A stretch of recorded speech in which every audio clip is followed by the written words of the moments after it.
Assalamualaikum warahmatullahi wabarakatuh.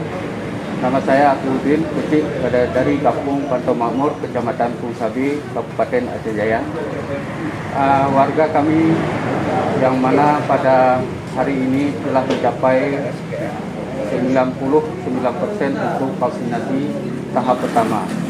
Dan juga pada hari ini kami sangat berbahagia yang mana warga kami telah mendapatkan voucher umroh gratis yang kedua, yang mana pada tahap pertama telah satu orang yang kami dapatkan, dan sekarang untuk tahap kedua kembali mendapatkan.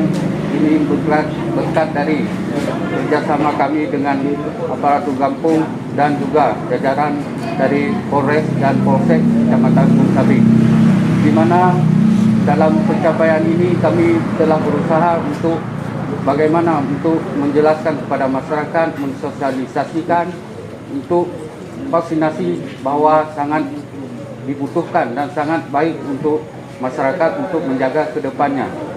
Mungkin ini saja yang bisa kami sampaikan. Saya selaku dari Kecik Kampung Pantau Makmur mengucapkan terima kasih yang sebesar-besarnya kepada Polda Aceh serta Kapolres Aceh Jaya yang telah membantu warga kami menjadi seorang peserta yang mendapatkan ibadah umroh gratis untuk tahun ini. Demikian saya ucapkan Assalamualaikum warahmatullahi wabarakatuh.